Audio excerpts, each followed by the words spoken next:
अस्सलाम वालेकुम वरहमतुल्लाहि वबरकातुहू। बिस्मिल्लाहिर्रहमानिर्रहीम। अल्लाह के नाम से शुरू करते हैं जो बड़ा मेहरबान और नहायत रहम करने वाला है। पारा नंबर 22 है, सूरह फातर की आयत नंबर 27 से हम शुरू करेंगे, जिसके मुताबिक और इंसानों और चौपाहों और जानवरों के रंग भी इसी तरह जुदा जुदा हैं। यानी कि पिछली वीडियो में जिक्र था पत्थरों का कि उनके रंग एक दूसरे से मुख्तलिफ हैं। इसके बारे में यहाँ बयान फरमाया जा रहा है कि कुदरत की नुदरत अफरीनियाँ यहाँ तक ख़त्म नहीं हो जाती। मसवर फितरत का मुकल्लम इंसानों, चौपाहों और जानवरों के मुख्तलिफ रंग अमेजियों से यूँ आरास्ता पेरास्ता कर रहा है कि इनको देखकर दिल खिंचे चले जाते हैं। आँखें हज़ार बार देखने के बावजूद भी सैर नहीं होती।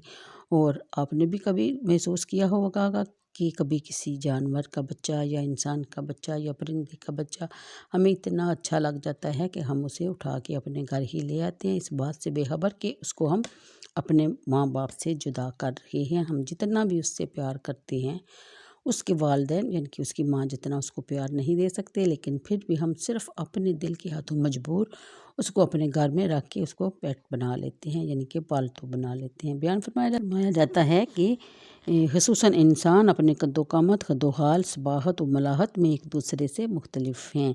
सिर्फ़ इतना ही नहीं, अपनी बातनी क़ुव्वतों और ज़हनी सलाहियतों और फ़ितरी इस्तिदादों से भी एक दूसरे से मुख्तलिफ हैं और एक हैरत अंगेज़ तन्नू पेश करते हैं। इंसानों में अगर ये तफावत न पाया जाता तो अरूसे कायनात के गेसु कौन संवारता।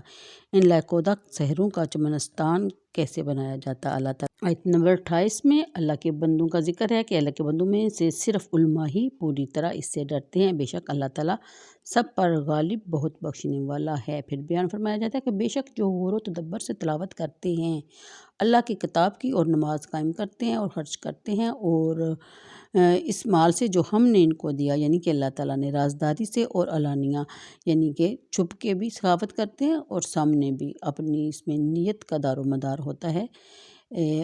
ऐसी तिजारत के वो यानी कि वो ऐसी तिजारत के उम्मीदवार हैं जो हरगिज़ नुकसान वाली नहीं, ताकि अल्लाह इन्हें पूरा पूरा अजर अता फरमाए और मज़ीद इजाफ़ा करे इनके अजर में अपने फ़ज़ल से। बेशक वो बहुत बख्शने वाला बड़ा कदरदान है। यानी अल्लाह ताला की अजाज़ अफरीनियों का जितनी दिखते नगाह से ये लोग मुतालिया करेंगे, हिकमत रब्बानी के नए नए जलवे रोनुमा होते चले जाएंगे। इन्हें इस तदब्बर और मुतालिया से अल्लाह ताला की अज़मत और किबरियाई का ऐसा इल्म नसीब होगा जो इन्हें ऐनुल यकीन की मंजिल तक पहुँचाएगा और वहाँ से हक़्क़ुल यकीन की मंजिल ज़्यादा दूर नहीं रहती। तलब सदक होगी तो तौफ़ीक का हाथ बढ़ेगा और इन्हें इन बुलंदियों पर फायज़ कर देगा जहाँ हक़्क़ुल यकीन की रोशनी हर सू फैली हुई है, जहाँ शक व शुबा का गुबार नहीं। वहाँ पहुँचकर इन्हें अपने रब ज़ुल जलाल वल इकराम की मार्फत नसीब होगी।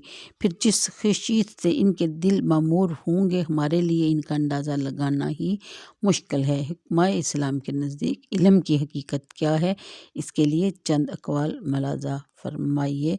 यहाँ मैं सिर्फ़ उनका तर्जुमा ही बयान करूँगी वरना वीडियो बड़ी हो जाएगी। यानी कि हज़रत अब्दुल्ला बिन मसूद ने फरमाया, ज़्यादा बातें बनाना इल्म नहीं बल्कि अल्लाह ताला की खशीयत डरने को, यानी कि खशीयत डरने को कहते हैं, तो डरने को इल्म कहते हैं।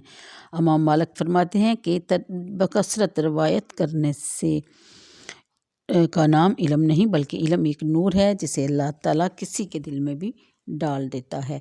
मुजाहिद फरमाते हैं कि आलम वो है जो अल्लाह ताला अज़्ज़ वजल से डरता रहे।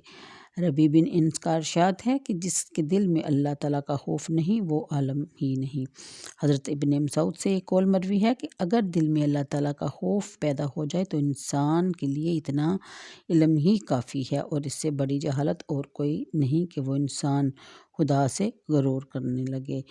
हज़रत इब्राहीम से पूछा गया कि इस शहर में सबसे बड़ा फ़िक़हा कौन सा है। फरमाया जो अपने रब से ज़्यादा डरने वाला है। यानी इन सब अक़वाल से यही एक बात वाज़ेह तौर पे मालूम होती है कि अल्लाह ताला का डर, अल्लाह ताला का खौफ अपने दिल में पैदा रखना सबसे बड़ा इल्म है। यानी कि हमें अपने रब से हर वक्त डरना चाहिए। बेशक वो बहुत गफ़ूर और रहीम है, रहम करने वाला है, मेहरबान है, लेकिन हमारा हक़ बनता है कि हम उसकी अज़मतों के साथ साथ उसका खौफ भी अपने दिल में हर वक्त कायम रखें। اس کے بارے میں سیدنا علی مرتضیٰ کرم اللہ وجہہ کا یہ ارشاد گرامی اب ذر سے لکھنے کے قابل ہے کہ یعنی صحیح معنوں میں فقہ وہ عالم ہے جو لوگوں کو اللہ تعالیٰ کی رحمت سے مایوس نہ کرے اور خدا کی نافرمانی پر انہیں جری نہ کرے، خدا کے عذاب سے انہیں بے خوف نہ کر دے اور قرآن کے بغیر اسے کوئی چیز اپنی طرف راغب نہ کر سکے۔ آیت نمبر 29 کے مطابق یعنی یہ لوگ ایسی تجارت کر رہے ہیں جس میں نفع ہی نفع ہے، جس میں خسارے اور گھاٹے کا سوال ہی پیدا نہیں ہوتا۔ یہ ایسے پاک باز ہیں کہ اللہ تعالیٰ ان کے اعمال حسنہ کا پورا پورا اجر عطا فرمائے گا، اور صرف اسی اجر پر بس نہیں بلکہ انہیں اپنے فضل و کرم سے مزید نوازے گا اور بخشے گا۔ مجھے دیجیے اجازت، اللہ حافظ۔